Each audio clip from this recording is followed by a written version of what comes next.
Woodball kubeera ogumu ku mizannyo egikulira ku sipiidi oluvannyuma lw'okutandikibwa mu myaka 7, Uganda ekyali waggulu mu nsi ezimuzannya mu Afrika.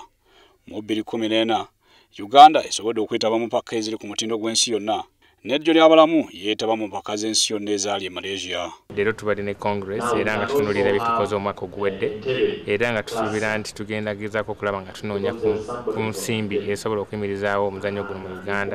Wabula abaddukanya omuzannyo guno mu ggwanga bategeezezza nga bwe basisinkanye obulipo obw'enjawulo omuli obw'ensimbi n'ebbulwa ly'ebikozesebwa. Tugenda kuteeka essira ly'amaanyi nnyo okutambuza omuzannyo guno mu bitundu eby'enjawulo mu Uganda era okuva obuvenjuba obugwanjuba engulu n'ekyemmanga okulaba nga omuzannyo gwa Woodball gutabaala eggwanga. Mu mwaka 2015 empaka eziwera 12 ziteekeddwa okuvuganyizibwamu nga kuno kwotadde n'emisomo egy'enjawulo eri abakungu abaguddukanya n'abazannyi. Twetaaga bitukozesa nga raw materials ebiri bitulina okukozesa okukola bitukozesa era nga obuzibu tusanga nti twetaaga obuyambi mu kigambo ssente zetukozesa okuba nga tufulumya ebizannyisibwa bino.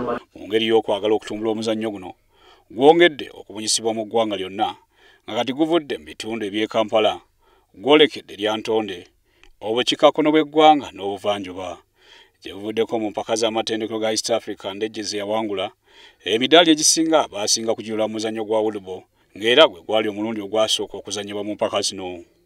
Frank Serugo, WSTV, Kampala.